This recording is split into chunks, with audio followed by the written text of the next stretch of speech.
गिबियावनो बयखौबो दिनैनि गोदान मोनसे भिडिअआव बरायग्रोनानै लाबाय। BTCनि थाखाय सांग्रां जानो गोनां बाथ्रा। BTCखौ थारैनो हिमन्त बिश्व शर्मा बिथां एबा आसाम सरकारासो सालायमारबाय नामा? बेयो रोखा जानाय बायदिखौ नुदों। BTCआव हिमन्त बिश्व शर्मा बिथांनि बिथोन बायदियैसो खामानिया सोलिगासिनो नामा?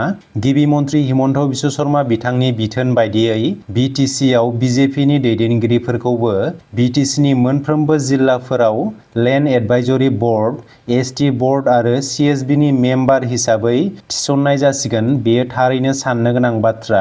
बेजों लोगोसेनो क'क्राझार जिल्लायाव थानाय housing and urban development corporation मावख'खौ गुवाहाटीसिम लांनायनि थांखि लादों आसाम सरकारा। दिनै बैफोर आयदानि सायावनो गुवारै सावरायगोन। बेनिखायनो भिडिअखौ स्किप खालामाजासे जोबजासिम नायलां। भिडिअखौ जागायजेननायनि सिगां बयनिसिमबो गुरैयै खावलायनाय, नोंथांमोना आंनि चेनेलाव गोदानब्ला सिगाङावनो साबस्क्राइब खालामनानै लाग्रोदो, जाहाथे गोदान आपडेटफोरखौ मोननो हायो। थौदो बिदिब्ला दिनैनि भिडिअखौ जागायदिनि।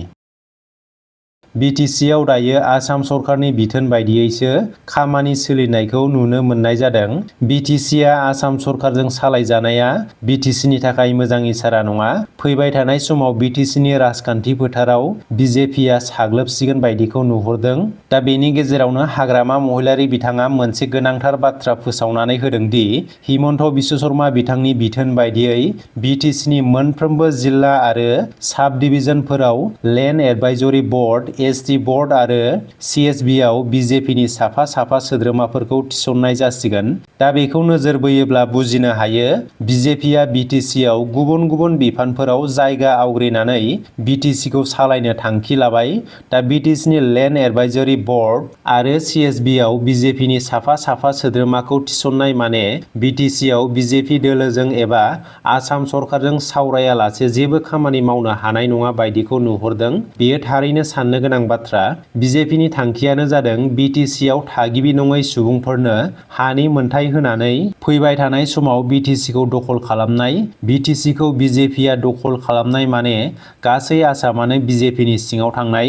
BTCआ BJPजों सालायजानाय माने BTCनि थागिबि हारि स्पेसियेलि बर' हारिया गुबुन हारिनि आइथिं सिङाव थांनाय। बर' हारिया फारफ्रोमबो बिथिंनिफ्राय नाख्रेबनानै दोनजागोन। ओरैनोबाबो आथिखालाव BTC ओनसोलाव गुबुन हारिनि दादागिरि दिन्थिनायखौ नुनो मोनगासिनो। रोजा बर' हारिनि सुबुंफोरा मुंख्लं जानायनि गेजेरजों मोननो हानाय BTCआ गुबुनजों सालायजायोब्ला बर' हारिनि गेजेराव बेनिख्रुइ दुखुनांथावसिन जेबो थानाय नङा।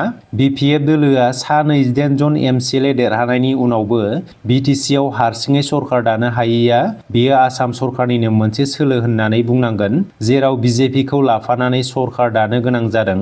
जाउनाव BPF दोलोआ सा 28 जन MCLA देरहानायनि उनावबो BTCआव उदाङै खामानि मावनो हायाखै। अदेबानि हिमन्त बिश्व शर्मा बिथांनि बिथोन बायदियैसो BTCआव खामानिया सोलियो होननानै बुंजायो। बेजों लोगोसे BTCनि थाखाय दुखुनांथाव खौराङा बेबोदि क'क्राझाराव थानाय हाउजिं एन्ड आरबान डेभेलपमेन्ट कर्प'रेसननि मावख'खौ दिसपुराव लांनायनि थांखि लादों आसाम सरकारा। मिथिनो मोननाय बायदिब्ला बे अफिसखौ अलरेडि दिसपुराव लानो थांखि लाखाबाय। बेनि अफिसखौ थाला मारिनानै दोनखाबाय होननानै मिथिनो मोनदों। बेखौ लानानै बनसु आरो ट्राइबेल सिटिजेन फराम आफादा गोख्रों हेंथा खालामदों आरो बेखौ क'क्राझारावनो दोनफिननांगौनि दाबि खालामदों। आसाम सरकारा मोनफानि उनाव मोनफा BTCनि गोहोखौ लांफिननो नागिरनायखौ नुनो मोननाय जादों।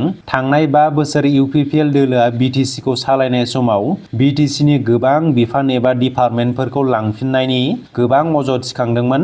नाथाय दा क'क्राझाराव थानाय हाउजिं एन्ड आरबान डेभेलपमेन्ट कर्प'रेसननि अफिसखौ आसाम सरकारा दिसपुरसिम लांफिननो थांखि लानायनि सायाव जोंनि दैदेनगिरिफोरा मा बुंगोन? BTCआव फैखानाय एबा मोनखानाय डिपार्टमेन्टखौ आसाम सरकारा लांफिननो थांखि लानायनि आन्दोआव मा थानो हागौ? बेयो मोनसे सोंथि।